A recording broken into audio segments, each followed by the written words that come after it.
Rien ne s'oppose à midi devrait se conclure sur cette apothéose qui est votre billet d'humeur. Bizarrement, on a choisi de positionner une autre chronique derrière. Celle d'une journaliste média qui fera un jour l'objet d'un numéro de Faites entrer l'accusé, intitulé Rock, l'itinéraire macabre de la Violette Nozière du PAF.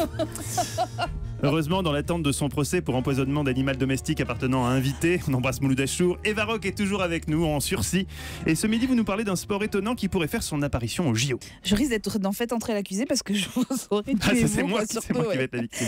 Non, je voulais vous parler des Jeux, évidemment, 2024 et de Paris, parce que de nouvelles disciplines pourraient apparaître lors de cette Olympiade. Alors, on a parlé de la pétanque, du squash, du billard, mais aussi du e-sport. En tout cas, c'est une hypothèse envisagée par Tony Estanguet, qui est le président du comité d'organisation.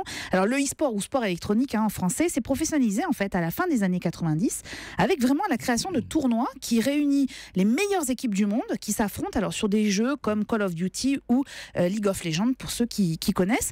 C'est des joueurs pros pour des heures de compétition, mais alors dans une ambiance qui est vraiment digne de celle d'un match de foot.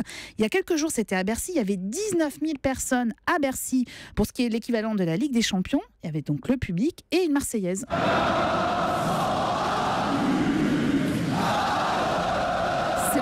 J'ai pas triché comme vous avec vos sons, Mathieu. Voilà. C'est génial, les compètes de e-sport, il y a des commentateurs et tout. Les commentateurs sont souvent des anciens joueurs, donc c'est très bon, c'est très vivant. Comment vous pouvez lire des bouquins de 900 pages et avoir le temps de jouer aux jeux vidéo? Je joue à StarCraft. C'est vrai? Oui.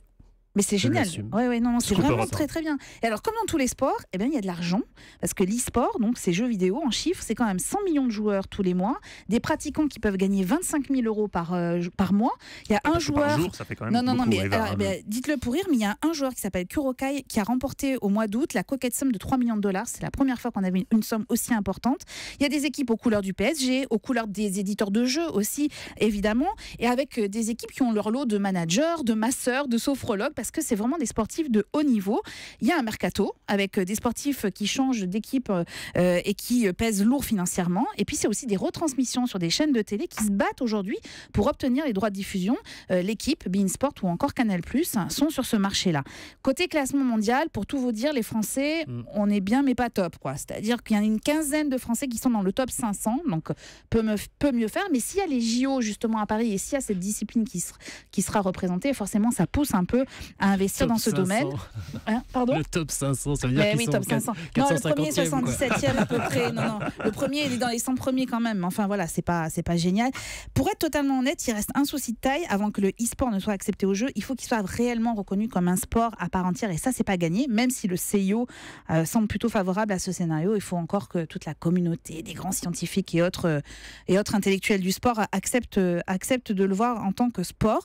Je voulais juste en profiter pour vous dire que demain, dans le cadre des JO, de 20h à 23h, il y aura une émission spéciale sur Europe 1 Sport, présentée par Lionel Rousseau et Corinne Boulou. Ils seront en direct du parvis de l'Hôtel de Ville, justement pour célébrer ces grands Jeux 2024 à Paris. Un petit peu d'autopromo, ça ne fait jamais de mal. Merci Eva.